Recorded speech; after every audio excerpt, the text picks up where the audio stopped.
Ah, está calladito.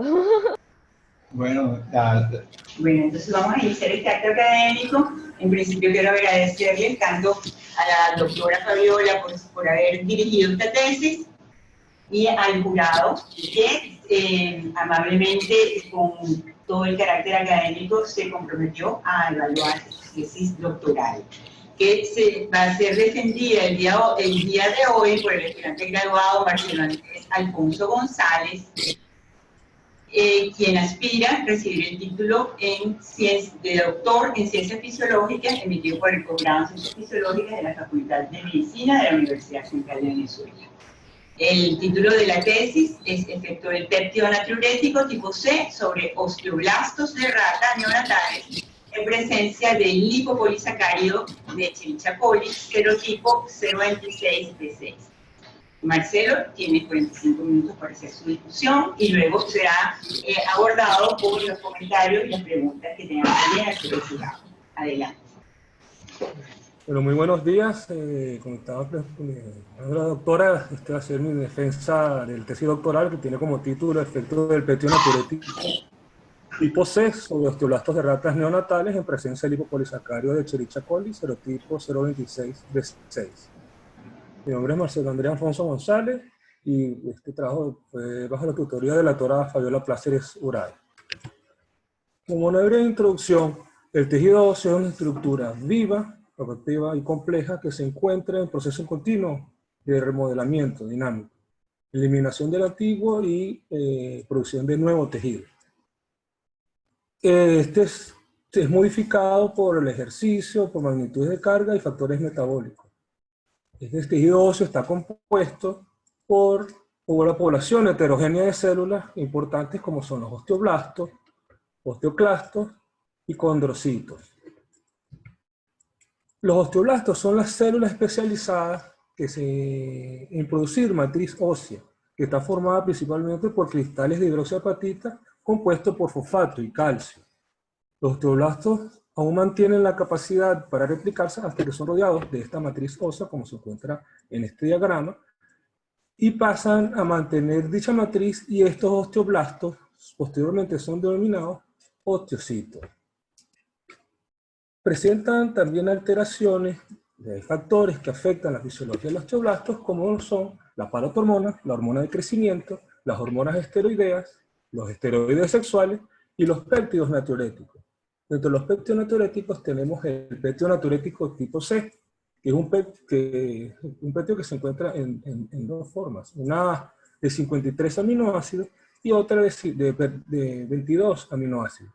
Ambos son biológicamente activos y ejercen su efecto a través de su receptor, que es el receptor del péptido natriurético tipo C, que es un dímero que presenta un dominio extracelular, un dominio transmembrana, y un dominio intracelular que presenta un sitio catalítico de guanilil ciclasa que produce GMP cíclico a partir de GTP. ¿Qué importancia tiene este péptido desde el punto de vista biomédico? Es que el péptido natriurético tipo C estimula la diferenciación e inhibe la proliferación de células osteoblásticas. El CNP, a través de la producción de GMP cíclico, estimula la síntesis de fosfatasa alcalina, colágeno y la formación de nódulos de mineralización. El CNP en ratones neonatales actúa como un regulador positivo de la formación de hueso del polo osteoblasto, utilizando la vía de señalización del CNP, que es el receptor NPRB, GMP cíclico, proteína quinasa G2. Con el envejecimiento, esta vía de señalización cambia por ser medida por el receptor NPRC, proteína G sub y fosfolipasa C. Es importante realizar investigaciones sobre este receptor desde el punto de vista biomédico, debido a la presencia de mutaciones en dicho receptor asociado a tipos de enanismo como la displasia cromosomélica tipo Merantón en humanos, y establecer cómo este receptor juega un papel importante en el desarrollo y crecimiento del tejido óseo, en especial sobre las actividades biológicas del osteoblasto, el cual se presentan patologías que pueden alterar este tejido óseo, como son las patologías agudas, como fracturas, traumatismo, y las patologías crónicas, como son la pseudoartrosis y la osteomielitis. Otras enfermedades crónicas desde el punto de vista iatrogénico son la osteólisis perimplante, el aflojamiento aséptico y séptico de los dispositivos o prótesis caracterizados por daño en la matriz ósea y alteraciones en las células que componen especialmente los osteoblastos.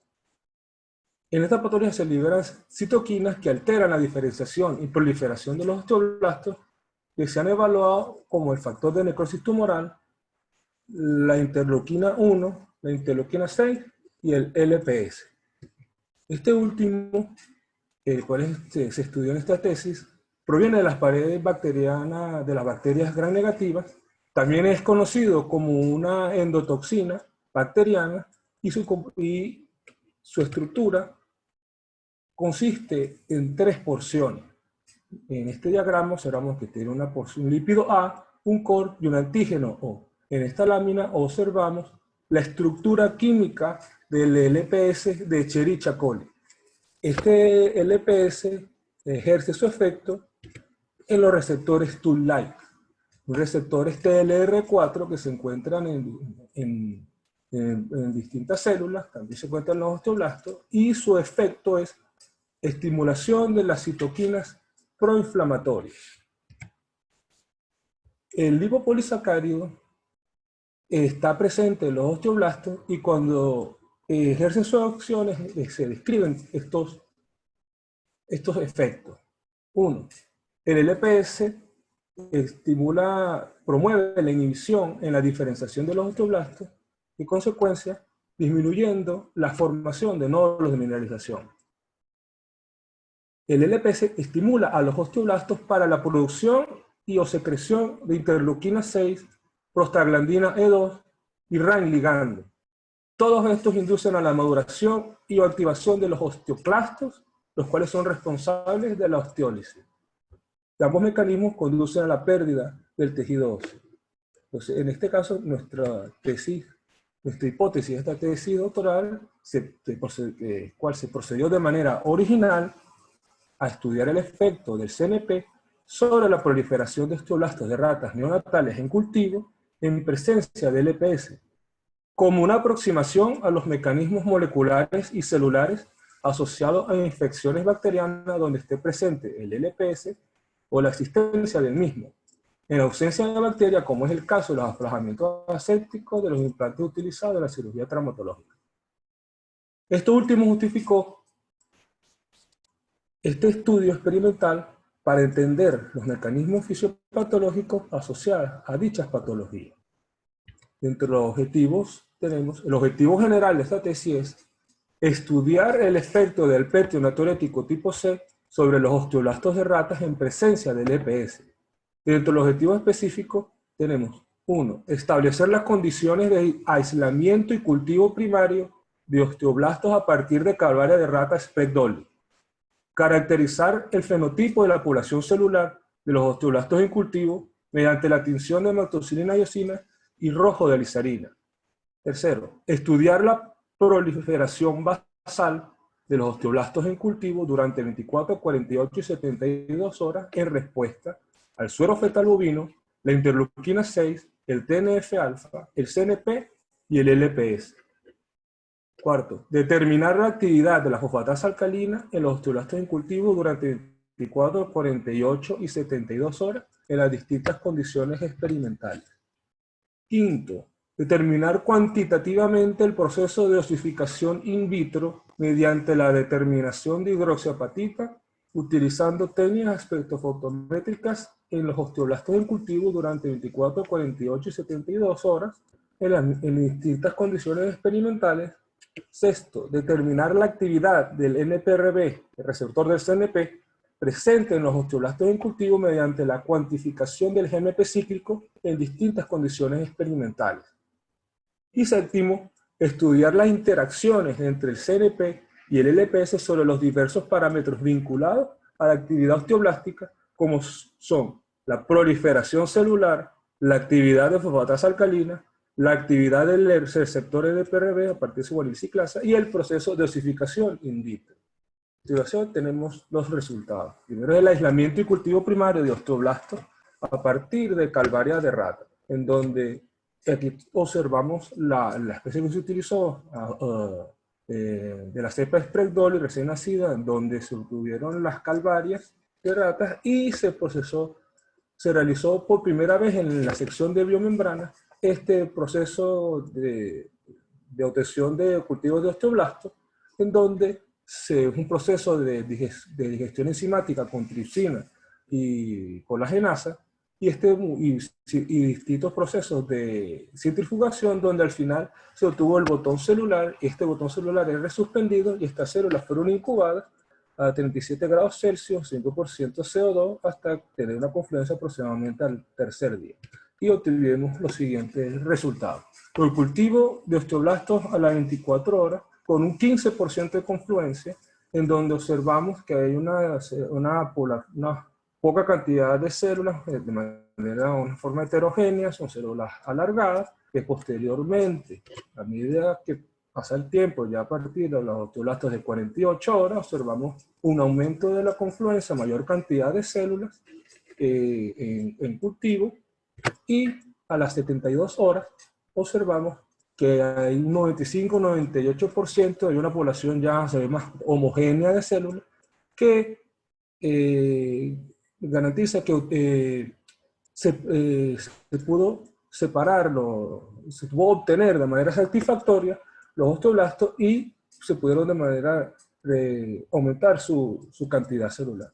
Al tener esto, se procedió a caracterizar el fenotipo de esta población celular de los osteoblastos en cultivo mediante la tinción de maltodextrina iosina y rojodializarina, en donde tenemos los cultivos en distintos tiempos, 24, 48 y 72 horas, donde se observa a microscopio a luz, maltodextrina iosina y rojodializarina.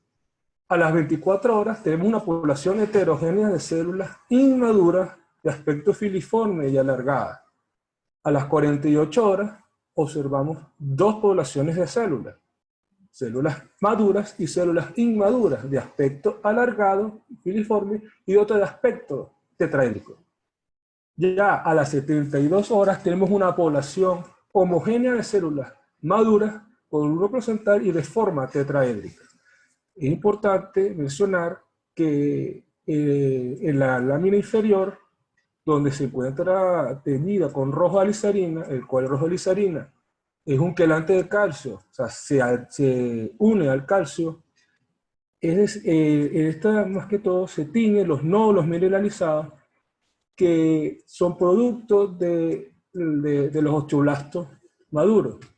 Y para esto observamos en esta lámina donde se observa un osteoblasto maduro a las 72 horas, donde es teñido con rojodializarina. El rojodializarina es un quelante de calcio y se fija al calcio, donde observamos en el interior de este osteoblasto unas vacuolas que contienen calcio intracelular, y debido a esto observamos que ya se aislaron los osteoblastos de manera satisfactoria, se pudimos lograr la maduración de estos osteoblastos para que produciera también matriz ósea. Se decidió a realizar los experimentos funcionales para determinar la proliferación basal de los osteoblastos en cultivos durante 24, 48 y 72 horas en respuesta al suero fetal bovino, a la interleuquina 6, al TNF-alfa, el CNP y al LPS.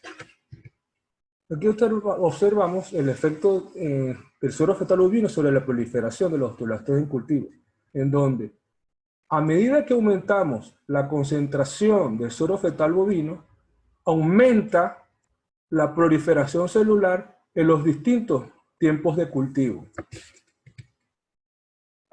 Aquí observamos el efecto de la interleuquina 6 sobre la proliferación basal, es que inicialmente, al aumentar la concentración de interleuquina 6, se observa un aumento en la proliferación celular.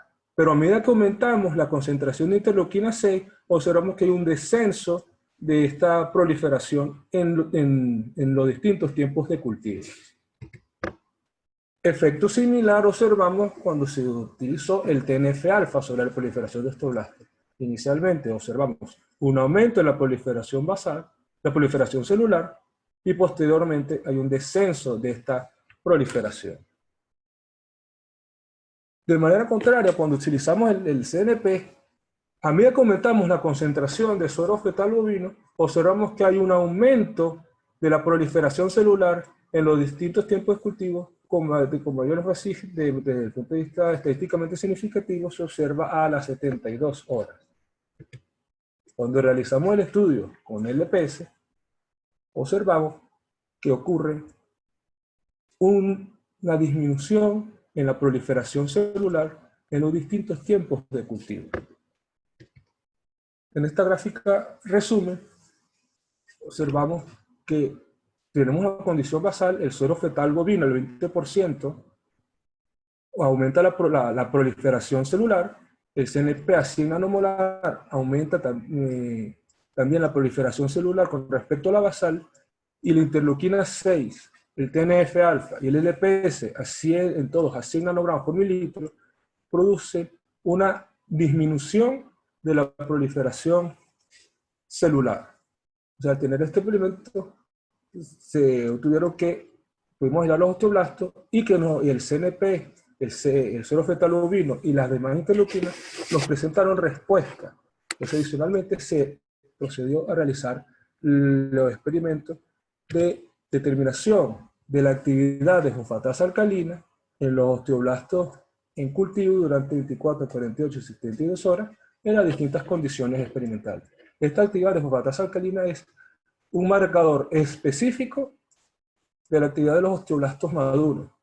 Estamos midiendo su actividad en respuesta a los distintos parámetros, en donde observamos que el suero fetal bovino, a medida que aumentamos la concentración de suero fetal bovino, se aumenta la actividad de fosfatasa alcalina, pero con mayor énfasis a las 72 horas, es cuando observamos los osteoblastos maduros que presentan esta actividad de fosfatasa alcalina.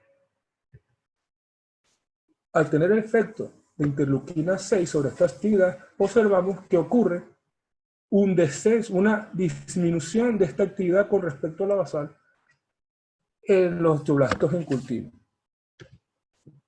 De manera similar, observamos el mismo efecto cuando utilizamos el TNF-alfa sobre la actividad de fosfatasa alcalina. Ocurre igualmente una disminución de la actividad de fosfatasa alcalina en los distintos tiempos de cultivo. De manera similar, cuando utilizamos el LPS, ocurre una disminución de la actividad de fosfatasa alcalina a medida que aumentamos la concentración de LPS en los distintos tiempos de cultivo.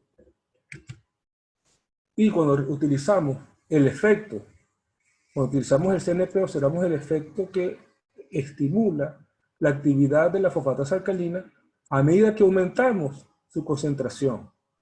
Es decir, observamos que el CNP me estimula la proliferación y me aumenta la actividad de la fosfatasa alcalina. Al compararlo con los efectos del LPS, la interleuquina 6 y el TNF, que me disminuyen la proliferación, y observamos en estos resultados que me disminuye la actividad de fosfatasa alcalina. Entonces, el CNP, de manera que estimula la proliferación y la actividad de fosfatasa alcalina, y esta fosfatasa alcalina es activa en el proceso de mineralización. Por eso, a continuación, determinamos la cuantificación del proceso de osificación in vitro mediante la determinación de hidroxiapatita, utilizando técnicas espectrofotométricas en los osteoblastos en cultivo durante 24, 48 y 72 horas en distintas condiciones experimentales. En este experimento se realizó una curva de estandarización de hidroxiapatita, que se realizó en el laboratorio de biomembrana, gracias a la ayuda del doctor Marcelo Alfonso, donde se utilizó distintas cantidades de hidroxiapatita, a las cuales se le agregó una cantidad fija de rojo de glicerina, 200 microlitros. Esta se centrifugó y posteriormente pasaron por distintos lavados, se removió el rojo de glicerina y, utilizando una solución de extracción, se extrajo este rojo de glicerina que quedó fijo con la hidroxiapatita, y estos fueron colocados en una placa de 96 pozos y leída en un lector de LISA. Esto lo traigo a colación, a comparación, porque hay otros métodos que se utilizaron también, que se utilizan para determinar el calcio, pero son métodos cualitativos, más que todos miden la tinción, qué porcentaje de la placa es teñida, viene en porcentaje, de 1% a tanto por ciento es teñida. Pero nosotros, en el laboratorio, decidimos utilizar este nuevo método en donde utilizamos la determinación cuantitativa de la osificación mediante la formación de nódulos de mineralización, en donde las placas se retiró el medio, se las fueron lavados con PBS, se le agregó una cantidad fija de rojo de glicerina, 200 microlitros. Estas fueron lavados 5 veces para extraer el rojo de glicerina, y posteriormente se utilizó una solución de extracción para extraer el rojo de glicerina que estaba fijado en los nódulos de mineralización en el fondo de las placas de 96 pozos. Y estos fueron posteriormente leídas a 450 nanómetros de un espectrofotómetro. Aquí observamos nuestra curva de calibración de hidroxiapatita y obtuvimos los siguientes resultados. Es el efecto del suero fetal bovino en función del tiempo sobre la formación de hidroxiapatita, en donde observamos que a medida que aumentamos la concentración de suero fetal bovino, observamos un aumento de la formación de nódulos de mineralización, más que todo a las 72 horas. Con respecto al efecto del CRP, en la formación de hidroxiapatita, observamos también que ocurre un aumento de la producción de hidroxiapatita a medida que aumentamos la concentración de CNP. Cuando utilizamos la interleuquina 6, observamos que ocurre una disminución de la producción de hidroxiapatita a medida que aumentamos la concentración de interleuquina 6 en los distintos tiempos de cultivo. Efecto similar cuando utilizamos el TNF-alfa, que hay una disminución de la producción de hidroxiapatita a medida que aumentamos la concentración de TNF. Y efecto similar cuando utilizamos el LPS en función del tiempo. A medida que aumentamos la concentración del LPS, ocurre una disminución de la producción de hidroxiapatita. Tenemos que, como estos resultados, observamos que el CNP, a medida que aumentamos la concentración de CNP, esto me estimula la proliferación celular, me estimula la actividad de fosfatasa alcalina y me estimula la formación de hidroxiapatita. Es decir, estos son osteoblastos que me están produciendo hueso.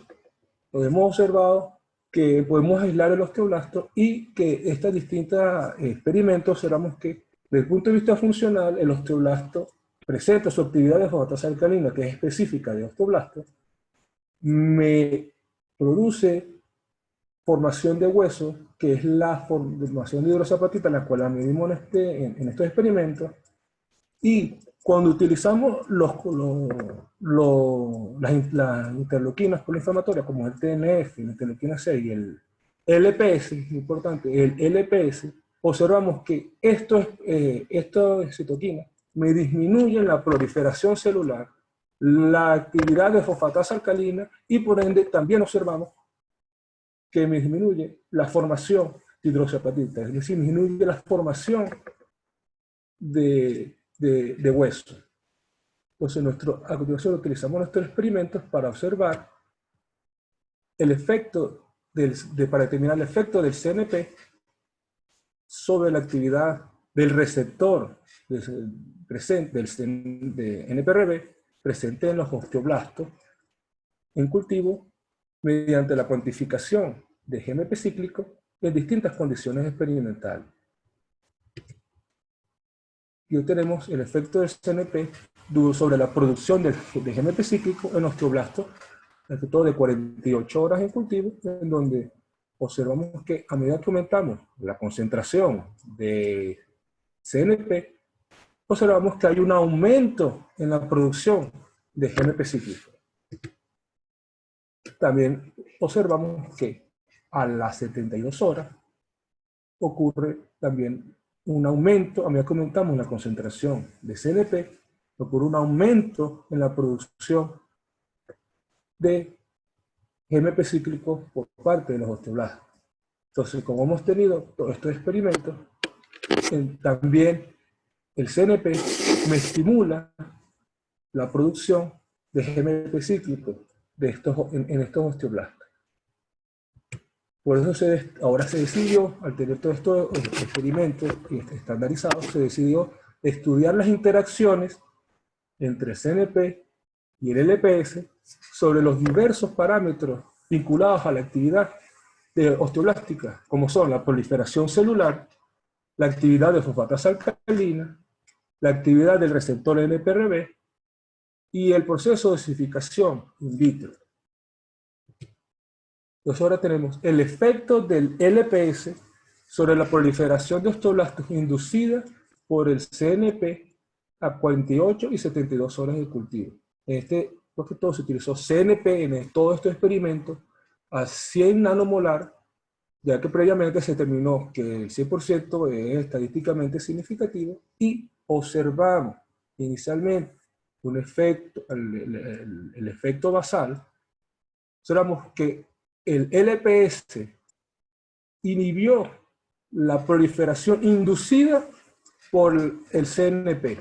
Observamos que inicialmente tenemos nuestra condición basal y a medida que comentamos la concentración del LPS, el LPS revirtió el efecto producido por el CNP. A esto se determinó el IC50 para el LPS sobre la proliferación de los osteoblastos a 72 horas, la cual es de 1 más o menos 0,1 nanogramos por mililitro. También se determinó el efecto del LPS sobre la actividad de fosfatasa alcalina inducida por CNP a 100 nanomolar en osteoblastos a las 48 y 72 horas de cultivo, en donde tenemos una condición basal y al observar el efecto, a medida que aumentamos la concentración de LPS, ocurre una inhibición de la actividad de fosfatasa alcalina inducida por CNP. Ya se revierte el efecto producido por el CNP.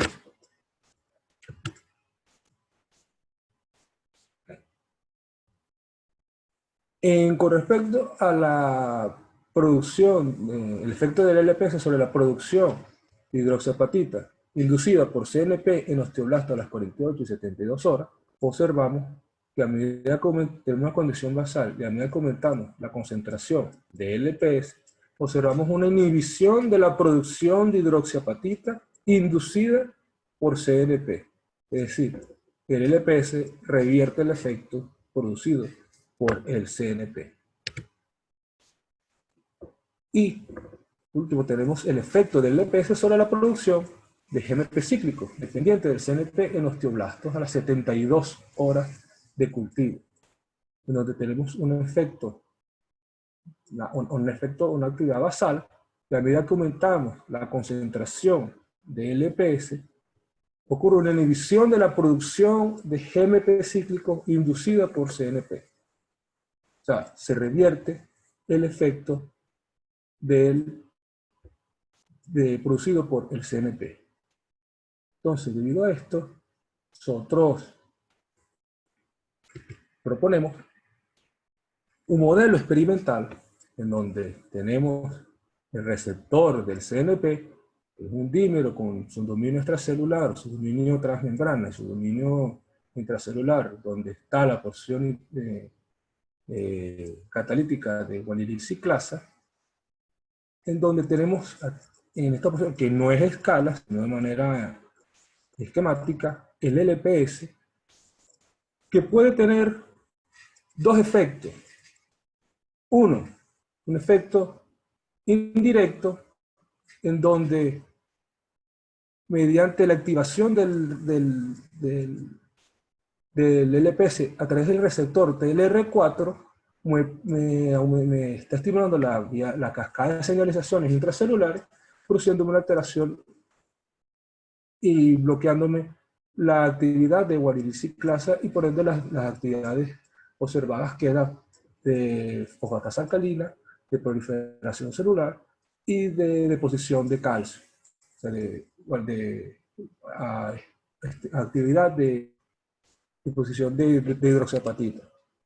Y otra vía, la vía directa, en donde de manera novedosa proponemos en este trabajo, es que el LPS me esté bloqueando el receptor en el PRB y de esta manera me bloquea la cascada de señalización, me bloquea el receptor y por ende no observamos esta actividad. Se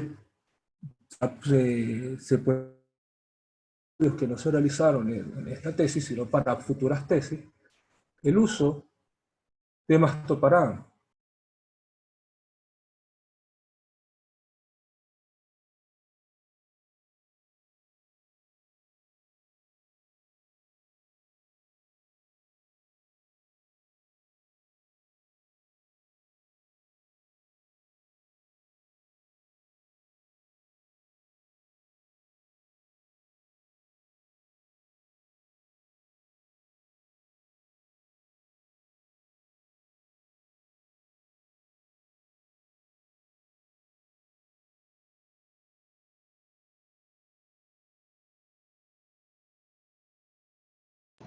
Parece que tiene un problema allí, profe.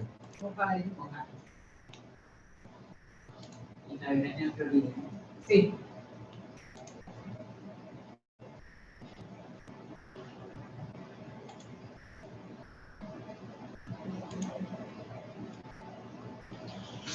Vamos a esperar que Marcelo se reconecte. Se reconecte. Sí, está desconectado. Sí, se desconectó. Quedamos en el mastoparán. Sí. En mastoparán. Para cuando lo veamos de todas maneras. Dos efectos, un efecto de manera directa, que es inhibiendo el receptor del CNP, el receptor del CNP, y una vía indirecta en donde el LPS estimula a su receptor TLR4 y me bloquea también estas vías para explicar qué puede estar haciendo el LPS en estos osteoblastos. Como conclusiones, tenemos que el suero fetal bovino es un agente mitogénico para los osteoblastos y que estimula la producción de fosfatasa alcalina y de hidroxiapatita. Las interleuquinas proinflamatorias, como son la interleuquina 6 y el TNF-alfa, inhibieron la proliferación basal de los osteoblastos, así como también disminuyeron la actividad de fosfatasa alcalina y la formación de hidroxiapatita. El LPS inhibió la proliferación, la actividad de fosfatasa alcalina y la mineralización de los osteoblastos, más que todo la formación de hidroxiapatita, de manera dosis dependiente. El CNP estimuló la proliferación, la actividad de fosfatasa alcalina, la mineralización por parte de los osteoblastos de manera dosis dependiente. Esto demuestra que el CNP participa en el remodelaje del hueso y acelera la formación del callo óseo y la resolución de las fracturas óseas. Quinto, en nuestras condiciones experimentales, y siendo esto el objetivo central de la presente tesis doctoral, encontramos que la exposición de los osteoblastos a la presencia simultánea del CNP y el LPS mostraron que las actividades osteogénicas del CNP fueron fuertemente inhibidas, siendo las respectivas IC50 idénticas a la sola mostradas con la sola presencia del LPS. El efecto inhibitorio del LPS sobre la actividad osteogénica inducida por el CNP puede estar mediado a través de los siguientes mecanismos, o como les mencioné, una vía indirecta, que es la activación del receptor TLR4, el receptor del LPS, con su cascada de señalización intracelular, y una vía directa inhibiendo al receptor del CNP, el NPRB, como se propone de manera novedosa en este trabajo. Este último mecanismo de acción del LPS que inhibe al receptor permite abrir nuevas investigaciones en el área de la biología del hueso, la biología del tejido óseo, así como proponer nuevos procedimientos terapéuticos para evitar esta acción antiosteoblastogénica que es el LPS, que es el producto de la pared de las bacterias gram negativas. Como hemos observado, el LPS no piensa que está una prótesis, un implemento de ortopedia, que está estéril, pero lo cual no es cierto, porque se ha encontrado concentraciones mínimas del LPS, como hemos observado en esta tesis, concentraciones mínimas me producen un efecto devastador, un efecto inhibitorio en todas las funciones que hemos tenido, tanto la proliferación, la actividad de fosfatasa alcalina, el proceso de mineralización de estos osteoblastos. Y observamos que al tener estos materiales que uno piensa que están estériles, pero tienen una poca cantidad de LPS, observamos las distintas patologías, la temida osteomielitis en la cirugía ortopédica,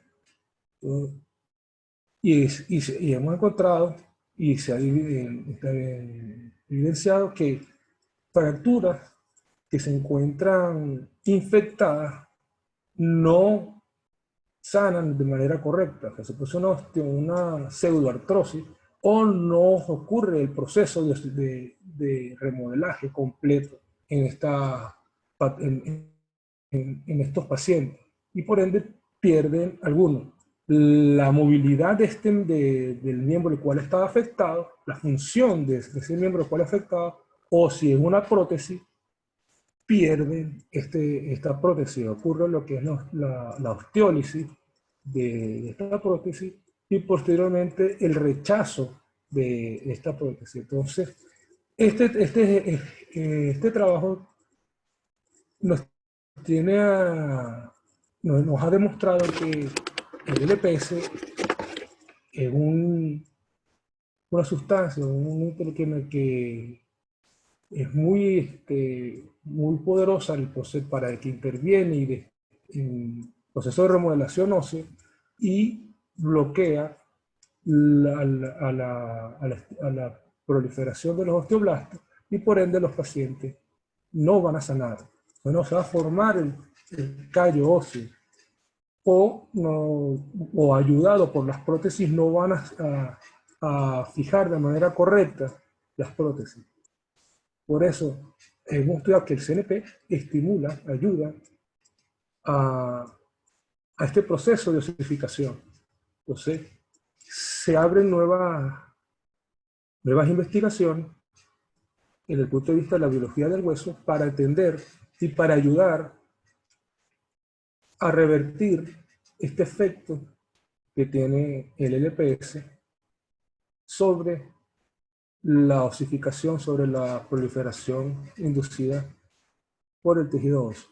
Adicionalmente, también en esta tesis se propuso este modelo y se utilizó, gracias al doctor Marcelo Alfonso y a la doctora Ramona González Alfonso y a mi tutora, la doctora Fabiola Plaza Segura, se utilizaron unos nuevos protocolos que se diseñaron en el laboratorio, como fue la determinación de hidroxiapatita para cuantificar el rojo de glicerina, producto para observar la producción de nuevos de mineralización, que es el producto de los osteoblastos maduros, o sea, no están produciendo hueso. Y bueno, se utilizó también de manera novedosa y también desde el punto de vista económico, placas de 96 pozos, en donde se determinaron en estas placas casi todos los experimentos de manera secuencial. Inicialmente fue la proliferación, después se extrajo este sobrenadante y se utilizó la forma para determinar los distintos procesos como la actividad fosfatasa alcalina y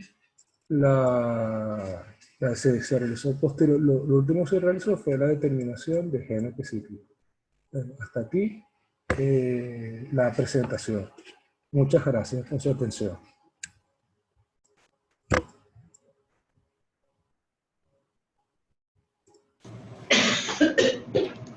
Bueno, entonces, gracias por la presentación, Marcelo. Y ahora le voy a dar la palabra a la doctora Fabiola Pláceres, quien es la coordinadora de CURA. Ahora, para que ella tenga, entonces, darle la palabra a la evaluadora. Buenos días, muchas gracias por su presencia. Se abre en este momento el proceso de pregunta e iniciamos con el jurado para que comience el debate y la sesión de preguntas. Comenzamos con la doctora Ítala.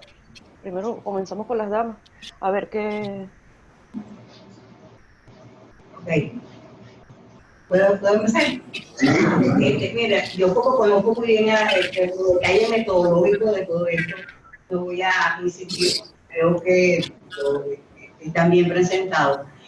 Ahora bien, todos sabemos que en el caso de el reblandamiento de las prótesis tiene que ver con ese lipopolisacárido. ¿Qué medidas pues, que supone Marcelo Andrés como médico que se pueden tomar medidas para que eso no ocurra con tanta frecuencia? Porque tengo entendido que ese problema con las prótesis es un problema bastante grave, que hace que muchas de ellas nunca se sabe cuándo es que va a ocurrir.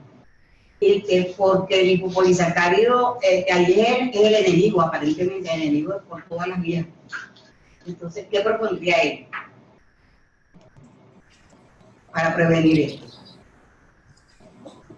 Bueno, está descrito en otros protocolos para retirar el lipopolisacárido porque se adhiere a la superficie de las prótesis, se adhiere a todo el material quirúrgico, tanto prótesis como guantes, gasas, está adherido a todo.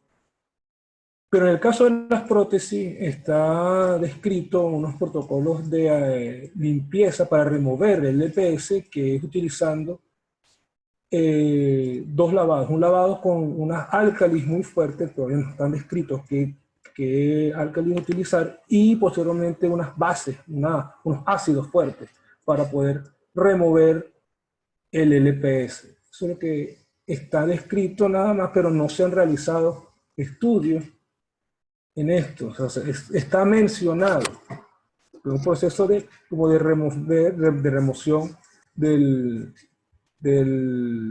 LPS. Y está descrito eso, tratar de remover el LPS de las prótesis, pero no está de manera clara y totalmente demostrado cómo posteriormente, tanto en estudios a nivel de animales y posteriormente en humanos. No está descrito eso, pero esos estudios, pero eso es una recomendación que otros investigadores hacen, es tratar de remover previamente el LPS en las prótesis. Y después, bueno, ya se intentarán otros métodos para aislar el LPS en los guantes y en los implementos de la cirugía traumatológica. Entonces, eso es lo que está descrito. De que sucedería de tratar de remover previamente a la prótesis el LPS. Porque después, como le insisto... Marcelo, ¿puedes dejar de compartir pantalla, por favor?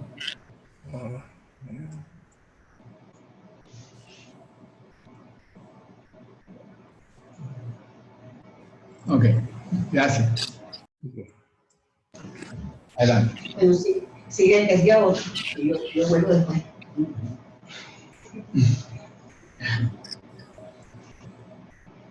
Ajá. No sé qué es Fabiola, perdón, un momento, disculpe. Ya tiene el micrófono abierto, doctora Fabiola. Ok, que continuamos con la discusión. El jurado que tenga preguntas disponibles podemos abrir, pueden comenzar. Sí, adelante. Bueno, en primer lugar te felicito por un trabajo intenso y bien llevado y bueno, me parece que es apropiado para una tesis de doctorado. Nosotros habíamos escuchado una presentación previa de los resultados y bueno, aquí vemos la combinación. Yo tengo unas observaciones de forma y luego tengo una preguntita sobre los resultados experimentales. Las observaciones de forma, yo creo que para la versión final de la tesis hay que corregir todos los decimales que en español se colocan con coma y en la tesis están con punto. Y eso se observa tanto en el texto como en las distintas figuras en los ejes de las abscisas y de las ordenadas. Eso es importante corregirlo porque esta es una tesis de doctorado que está escrita en español. Yo sé que uno normalmente, por la influencia del inglés, y de jerga de laboratorio, uno usa, es el punto, pero es incorrecto. La observación, las preguntas que tengo, tienen que ver con la expresión de los resultados de la hidroxiapatita. Fíjate, si uno observa los resultados del GMP cíclico, uno ve que ustedes normalizaron los resultados en función del número de células colocadas. Ponen tantos nanogramos, creo que expresan el GMP cíclico por 10 a la 4 células, no me acuerdo exactamente el valor. Pero en el caso de la hidroxiapatita, ustedes no normalizaron los resultados. ¿Cómo estaban ustedes seguros? Pueden ver, Marcelo, una de las figuras de la hidroxiapatita, por favor. Ahí sí tienes que, sí. Ahí tienes que volver a compartir pantalla. Oye, yo que le corregí tanto la ortografía, si me pasaron los puntitos de los decimales, que me provocaba matarlo cuando escribía los verbos, los tiempos, los géneros, los tiempos y los acentos. Ajá. ¿Conseguiste la lámina? Sí, no para. Un errorcito ahí es gramatical. Los pronombres demostrativos no llevan acento. El esta, cuando no hay el sustantivo, es pronombre demostrativo y eso ahora no llevan acento. Ahora. Entonces, yo estoy por la romana, porque eso es lo que yo. Muy bien, ya está la Sí, lámina. mira, ahí está el GMP cíclico, está en picomoles de GMP cíclico por 10 a la 4. Si vemos a un resultado de la hidroxiapatita,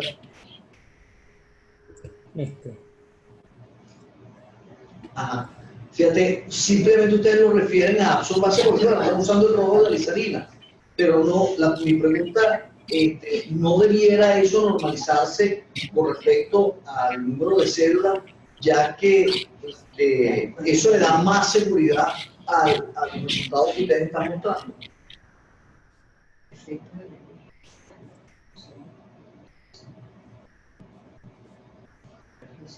Y bueno,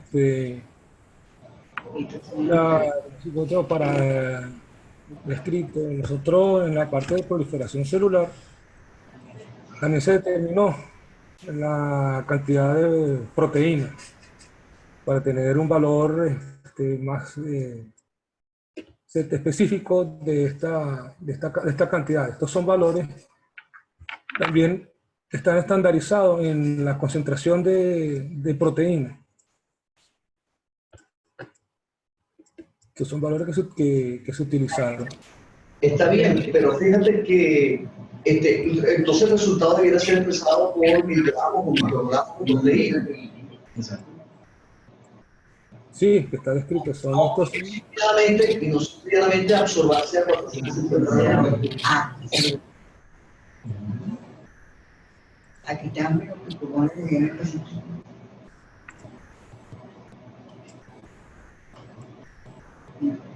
Sí, en este caso como digo, se determinó la cantidad de proteína y se expresaron en picomoles. Estos más que todo son producidos picomoles de gen específico por la cantidad de células que fueron cultivadas.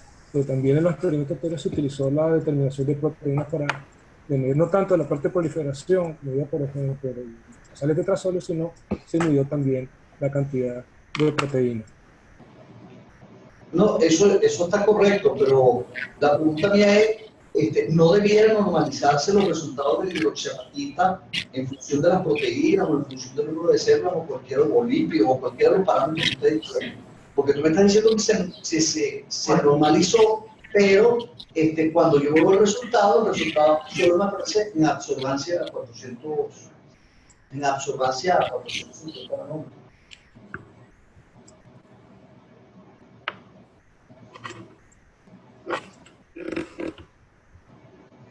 Sí, pudieran normalizarse para tener ese valor.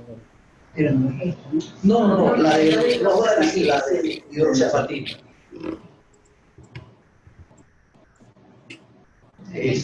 Sí. Una pregunta rapidita, Marcelo. Tú tienes una curva patrón de hidroxiapatita con la cual puedas normalizar las proteínas posteriormente. Sí, en esta curva que utilizamos aquí.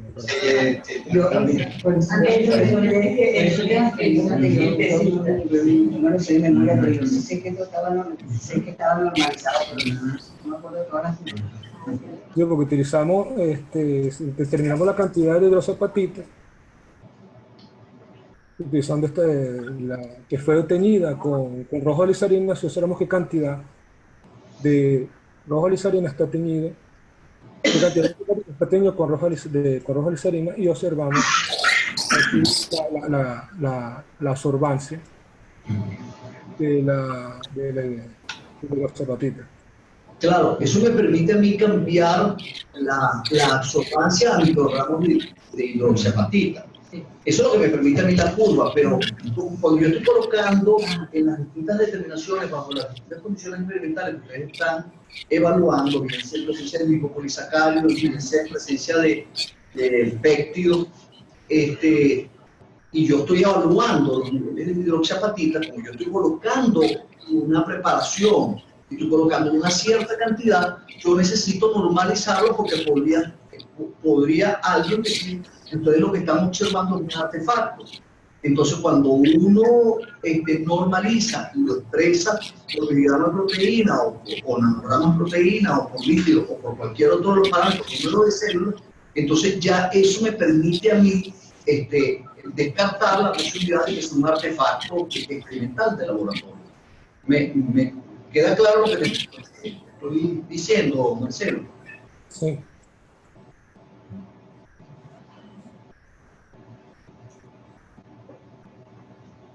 Sí, no, bueno, en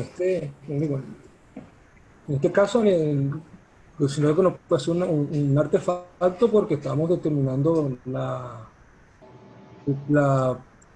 deposición de hidroxiapatita. No, estoy diciendo, entiéndeme el punto. Estoy diciendo que los resultados de ustedes sean resultado de un artefacto. Lo que estoy diciendo es que, inclusive para los efectos de publicación, cuando uno lo va a publicar, el árbitro te puede decir eso. Mira, esto no está normalizado con respecto a otras proteínas o al número de células, y eso es un punto importante. O sea, puedes tú corregir tus resultados experimentales, expresarlos por proteína o por número de células colocadas en la preparación.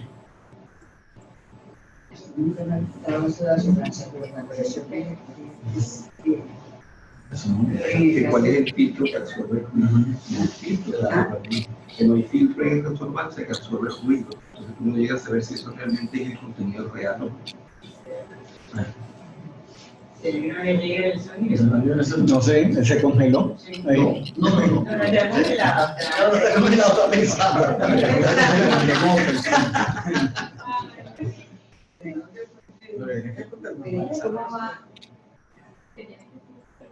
Sí, sí, porque hace años se normalizaba a protestar. Él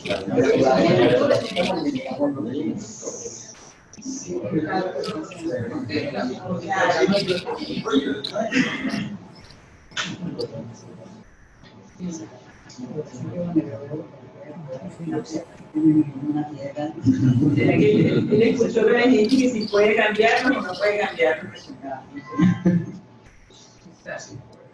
Sí. ¿Tú entendiste lo que yo estaba observando, Marcelo? Sí, sí.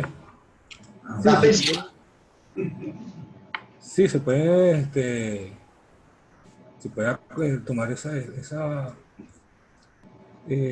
sugerencias y se pueden acomodar los resultados. Es verdad. Ok. Ok. Sí, O sea, con el computador. está bien. Está bien. Y como ustedes tienen la curva de calibración, no me quedó, no fue muy convincente el que me presenten los resultados en términos de absorbancia y no en términos de microgramos de hidroxiapatita, porque tienen la curva de calibración. Yo puedo, pero ¿hay alguna razón para yo empezar? ¿Hay alguna razón de peso para yo empezar los resultados en términos de absorbancia y en términos de microgramos de hidroxiapatita? O sea, esa era la segunda fase de mi observación.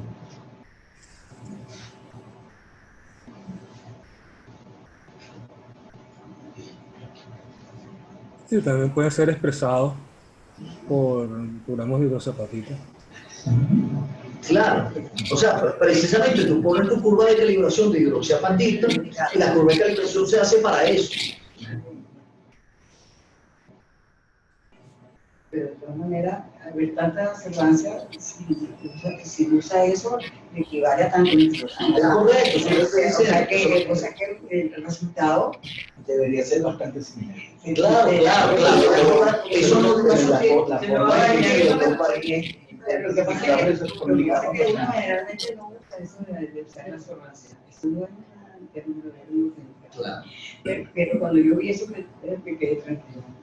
Porque ahí sí tiene tanto microgramo, tanta absorbancia. Claro. Pero estoy diciendo en términos de la forma de presentación de los resultados. Se pueden expresar en microgramos de hidroxiapatita. Claro, y entonces habría que expresar los microgramos de hidroxiapatita por miligramos de proteína o número de células, como ustedes lo puedan expresar. Para no hacerte el trago más amargo, la siguiente observación tiene que ver con el efecto de péptido natriurético. El péptido osteogénico es bien bonito, me parece importante. Lamentablemente el lipopolisacárido bloquea el efecto osteogénico. O sea, ¿puedo yo hacer alguna manipulación experimental para evitar ese efecto inhibitorio del lipopolisacárido sobre el efecto del péptido natriurético?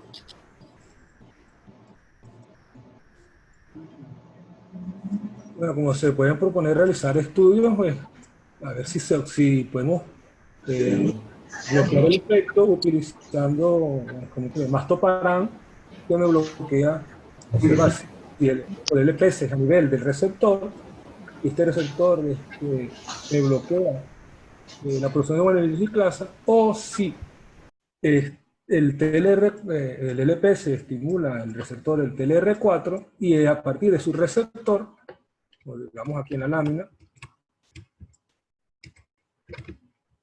en esta lámina, observamos que el LPS o me estimula, me bloquea el CNP, pero si nosotros utilizamos, se propone utilizar mastoparán, si utilizamos mastoparán y este producto me estimula la producción de GMP cíclico, podemos ver podemos bloquear si el efecto del LPS no ocurre en esta porción porque, o sea, directamente él puede bloquear aquí, pero no bloquea, o sea, no puede entrar al dominio catalítico por su estructura. Pero el LPS se une al TLR4 y me bloquea la vía de señalización. Puede ser que me esté bloqueando a nivel intracelular para activar su receptor TLR4. Están escritos unas sustancias como es el eritrodan que me bloquea el receptor del TLR4. Eso puede ser que utilicemos ese compuesto para bloquear el efecto que puede tener el LPS sobre el receptor del TLR4 y así bloquear la manera indirecta. Y podemos utilizar en conjunto mastoparan para observar si este efecto, obviamente si no ocurre un bloqueo a nivel extracelular, si no podemos utilizar mastoparan para hacer el bypass del efecto del LPS. Así podemos ver si podemos bloquear el efecto del LPS tanto en la vía directa como en la vía indirecta y observar el efecto del CNP por sí solo, a ver si o que otras vías de señalización están presentes. Pero eso pudiera ser uno de los estudios, puede utilizarse eritrodan para bloquear el efecto indirecto y utilizar mastoparan para hacer el bypass del LPS, o utilizar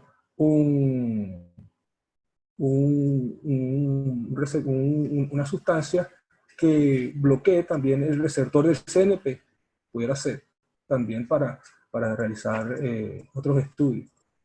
Pero puede utilizarse eritrodan para bloquear el receptor del LPS y utilizar estudios. Ya tenemos que bloqueamos la vía indirecta, utilizamos descartar si el LPS bloquea al nivel de la parte extracelular y utilizar mastoparan para bypassear ese efecto. Entonces, está propuesto para estudios posteriores, para observar qué ocurre en las vías de señalización.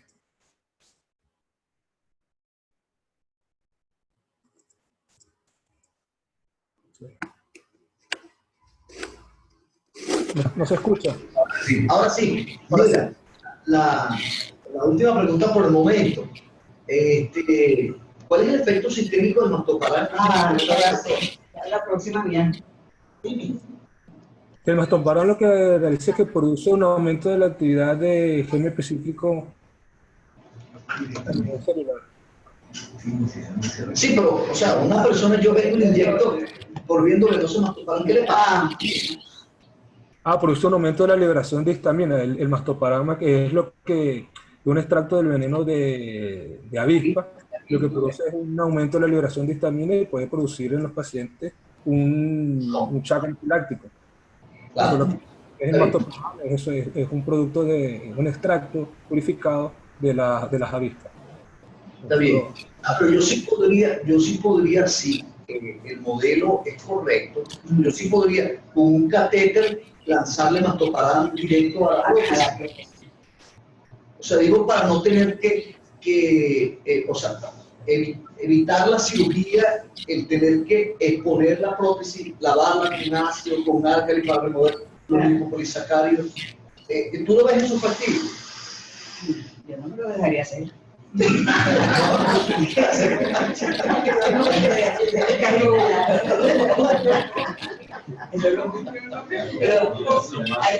hay médicos, inclusive el de abejas, en asmático. Claro, un plástico del brazo y la abeja para la cabeza.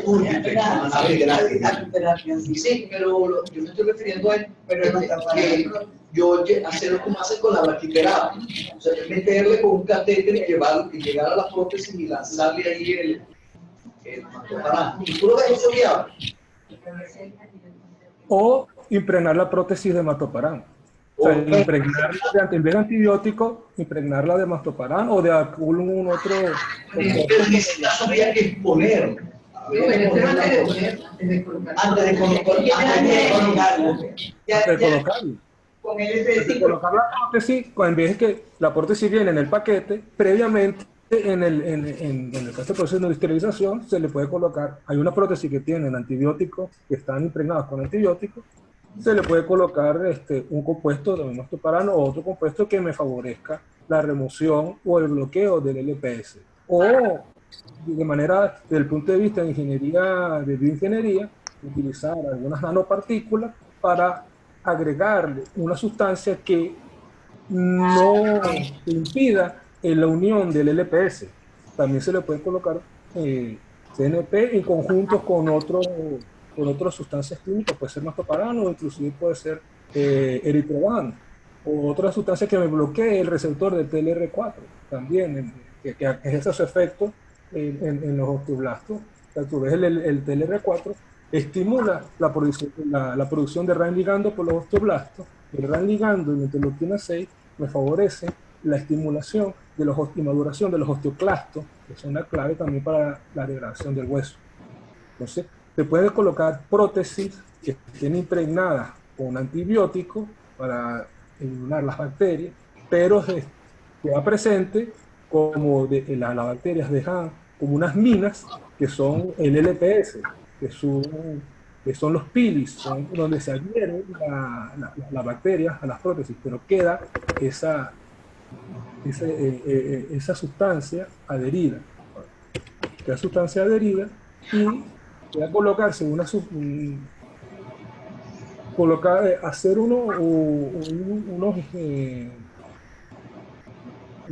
compuestos que se adhieran a la prótesis para evitar que el LPS quede fijo. O sea, hay que estudiar la estructura que presenta el LPS, por qué se agrega tanto.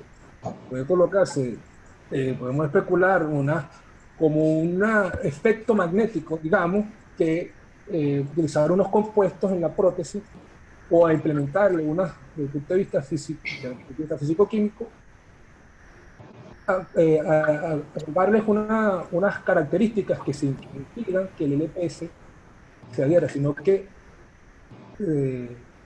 sea repelido, o sea, no se adhiera a la superficie de las prótesis. ¿Y qué te parece ponerle unas lipasas para quitar el lipopolisacárido?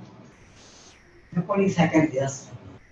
No es lipopolisacárido, una lipasa para armar el líquido.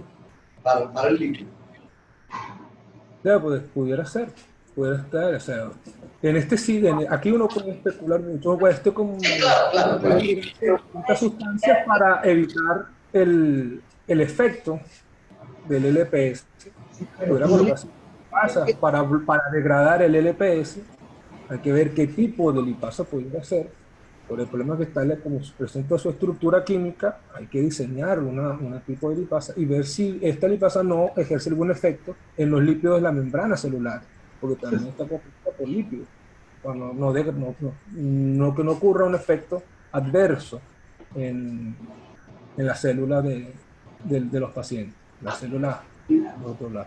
Hay que observar de manera cuál es su estructura y si se puede diseñar de manera de ingeniería genética una enzima que me degrade específicamente este tipo de lipopolisacárido. Por hay que tener en cuenta que hay una gran variedad de LPS de las bacterias gram negativas. En este estudio se utilizó la Escherichia coli, pero también desde el punto de vista clínico está la pseudomonas, que es uno de los patógenos más importantes y que se encuentran en las sedes intrahospitalarias, que son bacterias muy resistentes a antibióticos, resistentes a múltiples antibióticos, y es difícil su eliminación del cuerpo. Y al estar presente la bacteria, es peor aún. Está presente la bacteria y se divide, se multiplica, y por eso presenta en su exterior, en su estructura, el lipopolisacárido. Hay mayor cantidad de él. Entonces, esto puede ayudar en utilizar alguna enzima que me degrade el LPS. Adicionalmente, se le puede impregnar con eritrovan para que me bloquee el receptor del TLR4 y otros que me favorezcan a estimular el receptor del CNP. Hay que realizar todos estos estudios para obtener cuál es el efecto más importante y realizar, como digo, nuevas investigaciones para observar cómo podemos bloquear este efecto del LPS y favorecer el efecto importante que es el CNP para la formación de hueso y que estos pacientes se recuperen y su fractura sea, sea resuelta y no presente ningún inconveniente como son la osteólisis perimplante o la osteomielitis. Perfecto, no te fastidio más. Ok, vamos a continuar con el proceso de preguntas. El doctor Marco Álvarez. Gracias. Bueno, yo debo aprovechar esta oportunidad para expresarle a Marcelo, digamos, algo que ya en otras oportunidades hemos conversado, que era lo relevante de su línea de investigación, y felicitaciones a la doctora, ya lo hemos conversado, de la pertinencia que tiene hoy día esa línea de investigación. Inclusive se está manejando con otros modelos experimentales el tejido óseo como blanco epigenético, digamos, de patologías óseas para entonces estudiar su origen tan complicado de estas patologías óseas. O sea, que es un tema que realmente está en el tope de hoy en día de ciertos de los investigadores, y yo felicito porque realmente es una aproximación a eso, ¿no? Voy a comenzar, digamos, en esta evaluación, al igual que como comenzó el doctor. Digamos, esto es una evaluación académica de dos aspectos, el aspecto, digamos, de lo que fue la escritura y la presentación. Como suele ocurrir, la presentación queda siempre mucho mejor que el escrito, ¿no? En ese sentido, debo destacar que hay muchas inconsistencias en el escrito que yo sí creo que deben ser revisadas, el texto debe ser releído para digamos, considerarlas, porque creo que se va a exponer luego a una biblioteca o algo, me parece que es muy importante, ¿no? Por ejemplo, de lo que me llegó de la introducción, hay algo que me llama mucho la atención, que la introducción comienza el tejido óseo representado por los huesos. O sea, el tejido óseo no es representado por los huesos. El tejido óseo es representado por un conjunto de células, taca, taca, taca. El tejido, en última instancia, sería el sistema esquelético, está representado por los huesos, tales y tales y tales. Entonces, eso me llama mucho la atención porque además está en la introducción. Entonces, digamos, las tres primeras líneas de introducción son así, y eso es realmente un poco, digamos, inconsistente, pues, ¿no? En cuanto al resumen, me parece que es un resumen que está bien estructurado, está un contenido muy claramente planteado y se entiende pues directamente de qué se trata el trabajo. Entonces yo sugiero que el texto, insisto, sea revisado, igualmente todo lo de la referencia bibliográfica. No sé si quería que me dijeras, no llegué a alcanzar dentro de las 200 y pico, si hay una 17 o una quizás 18 que esté por allí, no veo. Y en ese proceso de reconstrucción de ese texto pueden incluir algo actualizado, digamos, año 2017, por ejemplo, porque hay mucho, como le insisto, de esta línea de investigación del tejido óseo como blanco epigenético, inclusive dentro de todo lo que es la temática de la remodelación ósea. Entonces, esto a su vez me conduce a que, como tema, creo que el trabajo tiene una fortaleza que es precisamente la base de esa línea de investigación. Sin embargo, digamos, la insistencia en el mecanismo no está totalmente claro. Fue muy especulativo, está muy especulativo lo que puede pasar. Digamos, la consistencia en cuanto a los resultados, sí, hay un trabajo muy arduo, un trabajo bastante completo de todo lo que es la fenomenología de la interacción de todos esos elementos. Pero el planteamiento de que allí sacamos un mecanismo y un mecanismo experimental, hay un espacio muy grande. Porque, digamos, desde el punto de vista de los receptores, en el cual se insiste mucho en el planteamiento teórico, digamos, no hay ningún resultado de receptor. O sea, no hay ninguna inmunohistoquímica que me dijera, este es el receptor tal por el cual yo puedo decir que esto viene para acá, esto viene para acá. Es decir, el mecanismo como tal me queda muy especulativo. Entonces, eso creo que es una deficiencia, un poco, no deficiencia, una debilidad en cuanto a si vamos a discutir en términos de debilidades y fortalezas del trabajo. El punto de los resultados, estoy de acuerdo, hay una expresión de resultados que tiene que ser estandarizada. Yo creo que la costumbre no es en absorbancia, lo lógico es ponerlo en términos de proteína, y esto totalmente de acuerdo, ¿no? La mayor, digamos, preocupación para mí es la siguiente. O sea, a mí me gustaría que me pudiera explicar, o me pudiera, digamos, resumir cuál de los resultados, o cuál es la línea de resultados que usted tiene más clara, que me pudiera decir, bueno, mi trabajo tiene 1, 2, 3 publicaciones. ¿Cuáles son los resultados del nivel en el cual está su trabajo en cuanto a ya para publicar a este nivel doctoral?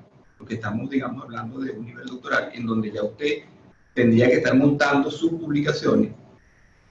¿Cuál sería, por ejemplo, el primer artículo que saldría de allí? Hay una fortaleza muy grande en cuanto que yo también la reconozco y ya lo hemos discutido en seminarios anteriores, que es la fortaleza metodológica. Ahí hay algo que es novedoso, que no se hizo énfasis.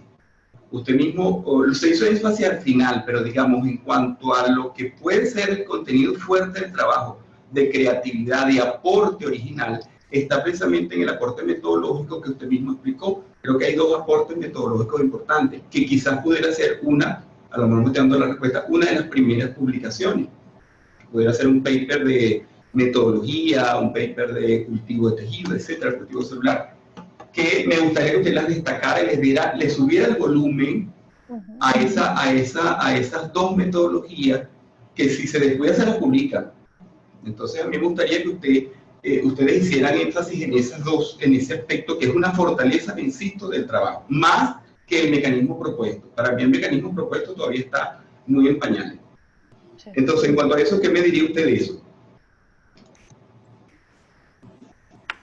Como una primera pregunta. Sí, bueno, aquí en la presentación no le di tanto énfasis por el tiempo, pero lo mencioné de manera muy rápida, es que de manera novedosa utilizamos la hidroxapatita para realizar la determinación de la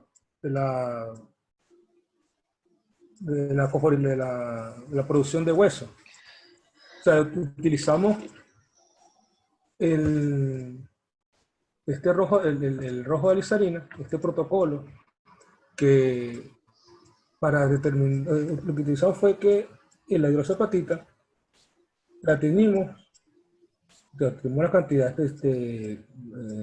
unas distintas cantidades de hidroxapatita, la teníamos con rojo de alisarina, y una de las preguntas de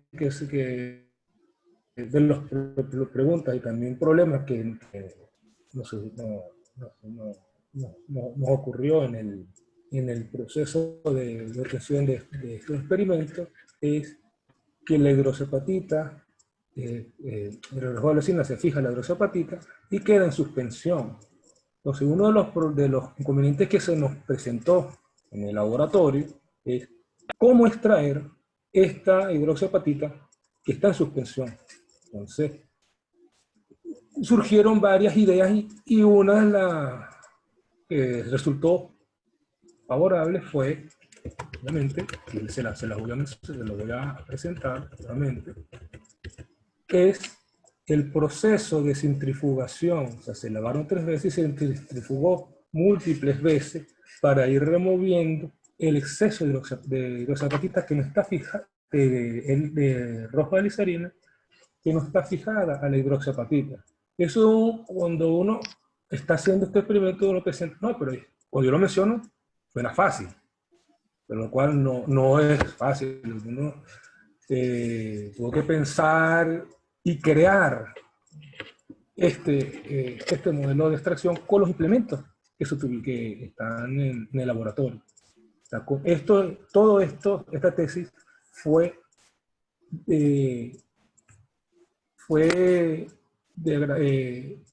realizada con los implementos que se encuentran en el Instituto de Medicina Experimental en la sección de biomembrana. O sea, con todos los químicos que estaban ahí presentes, se adaptó esta tesis a los experimentos y los recursos que que estaban disponibles en la sección. Tanto desde el ratón, desde la cepa Sprague Dawley, hasta el rojo de alizarina. Entonces, aquí es novedoso porque esto no se ha realizado en ninguna investigación. O sea, nosotros determinamos qué cantidad de hidroxiapatita está teñida por el rojo de alizarina y esto lo observamos en el espectrofotómetro. Hicimos todo esto porque el estudio fue realizado en placas de 96 pozos. ¿Por qué fueron en placas de 96 pozos? Es que desde el punto de vista también novedoso, porque de 96 pozos, de esa pequeña placa, se sacaron todos estos resultados. De una placa de 96 pozos, se obtienen los distintos resultados. Eso lo voy a mencionar para no irme antes de explicar la parte de hidroxiapatita. Entonces, de aquí, de ese problema que tuvimos, de cómo retirar la hidroxiapatita, medir la hidroxiapatita que está teñida, que está en suspensión, de manera, pensando porque una de las propuestas era agregar unas gotas de Fegaloca para que se fijara la hidroxiapatita teñida, pero el problema que yo comentaba es que esas pequeñas cantidades pueden incluirse dentro de la gota de Fegaloca y no se puede medir. Entonces, esto comenzó como digamos aquí un brainstorm, un pensamiento para ver cómo resolver ese problema. Y teníamos, digamos, suena sencillo, teníamos el aparato enfrente, una simple centrífuga. Entonces se centrifugó varias veces, se lavaron y el pellet iba quedando limpio para retirar el rojo de alizarina, y este lavamos el exceso y posteriormente utilizando otro protocolo que no se ha realizado, es la extracción de esta hidroxiapatita, que es con metanol y ácido acético. Está escrito muy somero en distintas publicaciones, pero en este caso lo utilizamos para extraer la cantidad de hidroxiapatita y ya tenemos que tantos miligramos de hidroxiapatita me corresponde, como ya se les menciona en la curva de estandarización, a tantos nanómetros. Eso fue lo que utilizamos. Entonces, en este caso, se utilizó este protocolo. Como le mencioné, es para medida cuantitativa, pero este es el que se utilizó. Aquí no se utiliza el proceso de centrifugación, que hay que tenerlo en cuenta. Este proceso, más que todo aquí, es donde se lavó muy cuidadosamente las placas, se realizó 5 veces para retirar el exceso de hidroxiapatita, pero esas son de rojo de alizarina, y observar posteriormente la hidroxiapatita que está en el fondo de la placa y extraerlo con metanol y 10% ácido acético. Eso es uno de los procesos novedosos que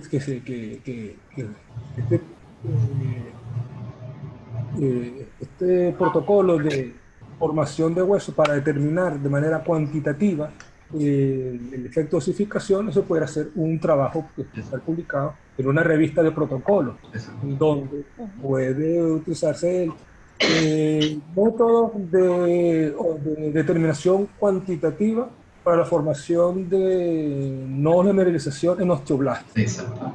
Muy bien. Entonces, esta reflexión entonces me lleva a ya resaltar el otro fortalecimiento que tiene su trabajo, precisamente cómo de una patología en el área, digamos, de lo que son el tratamiento de las enfermedades óseas, como es la colocación de prótesis, y toda esta serie de intervenciones directas que se hacen sobre el individuo, como un modelo experimental me ayuda entonces a entender el posible origen de lo que pudiera estar pasando. Eso para mí es la fortaleza realmente del trabajo, más que lo del instinto en el mecanismo.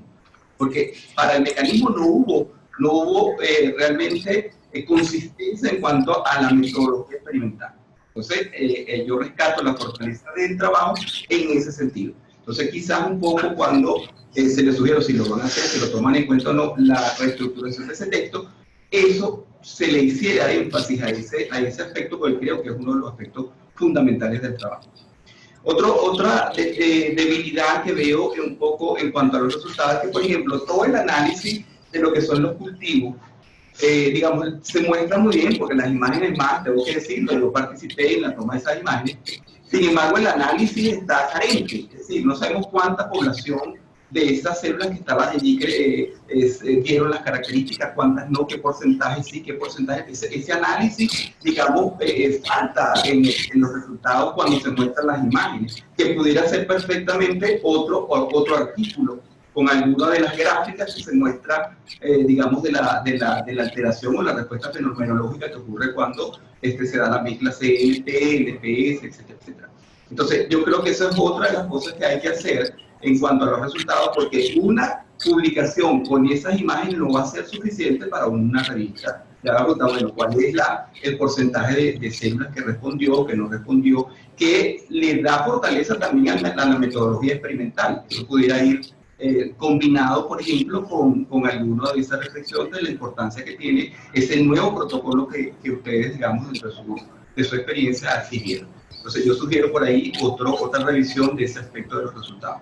Y por supuesto, para el mecanismo tenemos que de alguna manera buscar unas respuestas inmunitoquímicas, representar la presencia allí de los receptores. ¿Dónde están los receptores en ese cultivo celular que nosotros tuvimos muy elegantemente se obtuvo?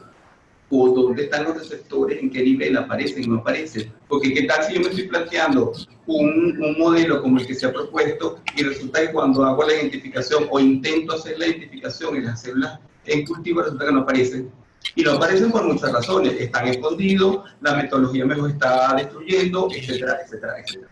Entonces, insisto, la fortaleza del trabajo va más orientado hacia la posibilidad de la propuesta de un modelo in vitro para tratar de abordar patologías óseas. Eso es un fenómeno bellísimo. Más que el trabajo proponga un mecanismo que no está claro. Bueno, un poco eso. Yo insisto en las felicitaciones, realmente a mí me apasiona mucho el tema de la remodelación ósea, estamos un poco trabajando en ese sentido. Y bueno, me gustaría, si ustedes siguen en la misma línea, tratar de tener los intercambios, porque realmente es un fenómeno muy, digamos, pertinente en los actuales momentos. Por último, bueno, los felicito. Sé que hubo mucho esfuerzo detrás de esto, hay mucho sangre, sudor y lágrimas, sobre todo lágrimas, pero bueno, se ve culminado de una manera elegante. Bueno, muchas gracias por sus comentarios al doctor Marcos Álvarez, los cuales vamos a tomar muy en cuenta para tomar los arreglos de la tesis pertinente y posteriores estudios. Continuamos con el doctor Ernesto Trejo. Oh, hola Fabiola, ¿cómo estás? ¿Cómo estás, Ernesto? Okay. Mira, obviamente me uno a las felicitaciones, sobre todo porque, como comentaba en una de los seminarios que dio Marcelo Andrés, de la cátedra de fisiopatología, por lo menos una sola clase magistral de fisiopatología ósea se ha dado, que la dio el doctor Alfredo Penso, que trabajaba en esta línea, en líneas germinales de investigación en Francia. Y obviamente una clase excelente, por cierto, ¿sabes? Pero prácticamente me comentaba la doctora Itera que nunca se ha dado fisiopatología ósea y es de verdad no es fácil trabajar pues con osteoblastos, osteoclastos, osteocitos, etc. Hay un aspecto que, no sé, que es importante aclarar y era la pregunta del doctor Reinaldo, que consistía qué pasaba si te inyectaban mastoparana. Bueno, definitivamente no podemos saberlo porque no estamos inyectando veneno puro de avispa.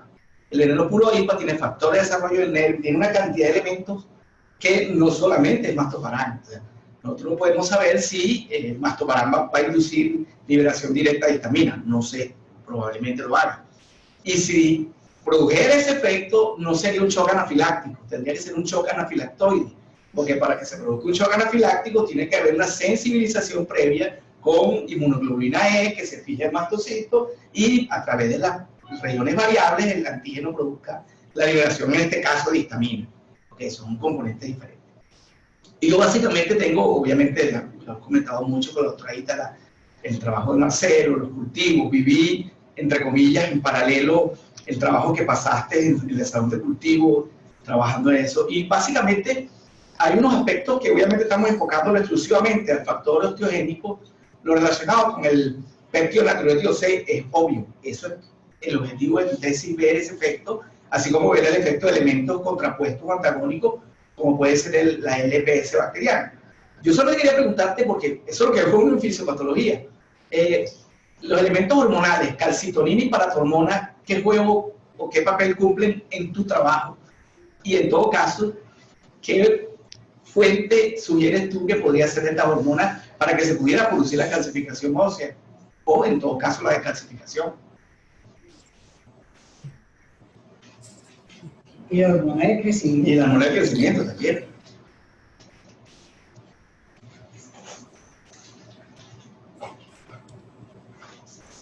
Marcelo. Sí, está mi hija. No, bueno, con respecto a la calcitonina y la paratormona, tenemos que la calcitonina más que todo es producida por la paratormona y más que regula la concentración de calcio, o sea, reduce la concentración de calcio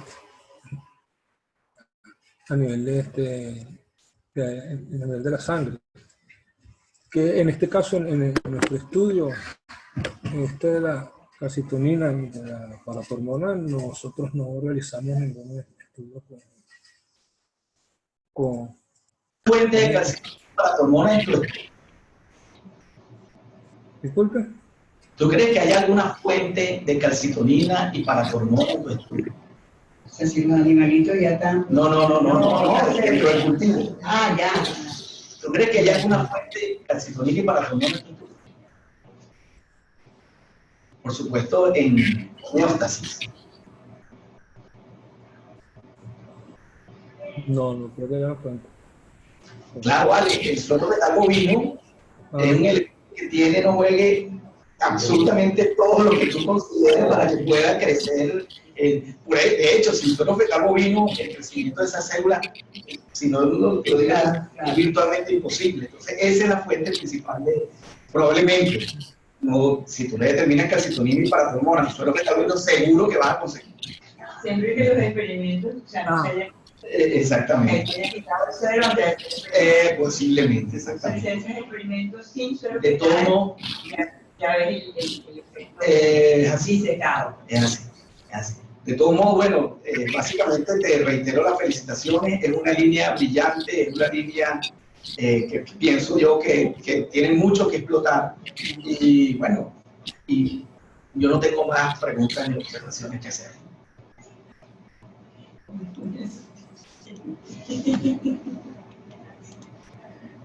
Bueno, se abre el debate al resto del público que quieran participar o hacer alguna pregunta, si tienen alguna observación. Bueno, yo solamente quiero, bueno, de nuevo felicitar a Marcela y hacerle la observación de que cuando discutimos un trabajo, no debemos hablar de yo, tomar en forma personal el experimento. Por ejemplo, si usted dice, la interleuquina 6 me hace tal cosa, no. Me aumenta la actividad de tal cosa. Entonces, no te lo está haciendo a ti, lo está haciendo a tu modelo experimental. Eso hay que corregir. Eso hay que corregirlo en cualquier exposición en el idioma en que lo vayas a hacer. Es decir, bueno, la interluminescencia se observó tal efecto en tal cosa, pero no me lo hizo, me lo hizo aquí. ¿Te expliqué? No sé si habrá ido. ¿Hello? ¿Ah? Sí, sí, por supuesto, Marcelo.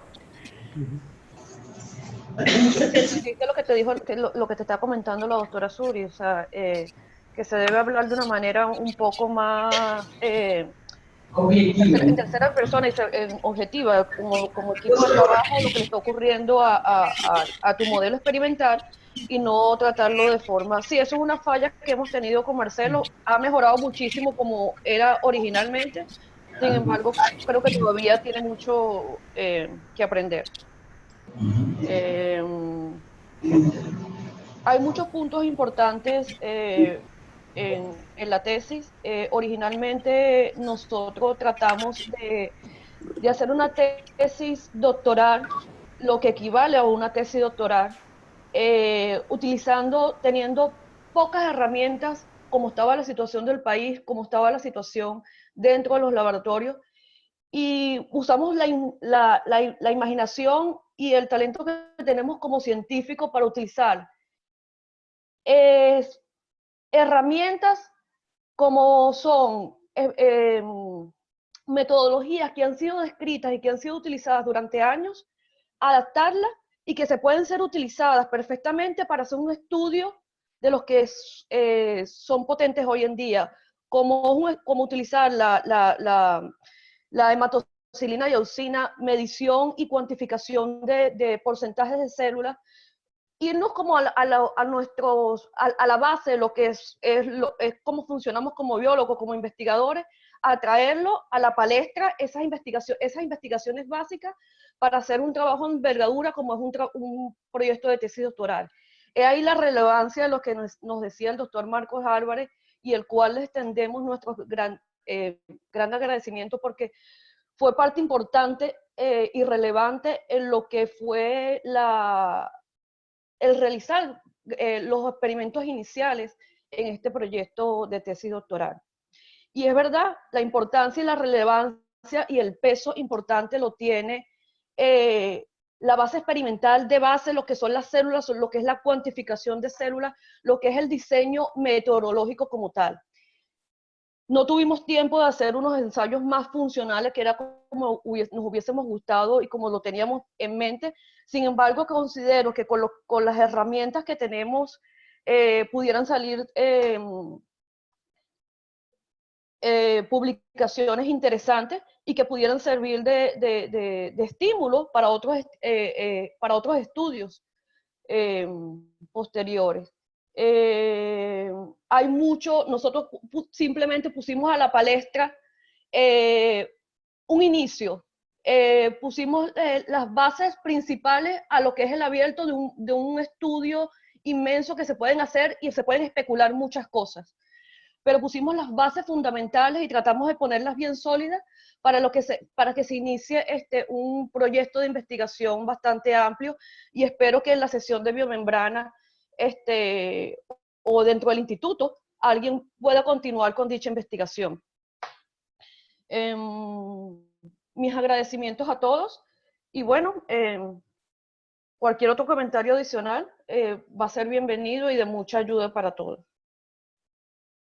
Muchas gracias a Marcelo Andrés, el cual tuvo que batallar muchas veces sola una parte del proyecto en donde yo no pude estar directamente con él, y tuvo la colaboración importantísima del doctor Marcelo Alfonso. Sin él prácticamente parte del trabajo no se hubiese hecho. Bueno.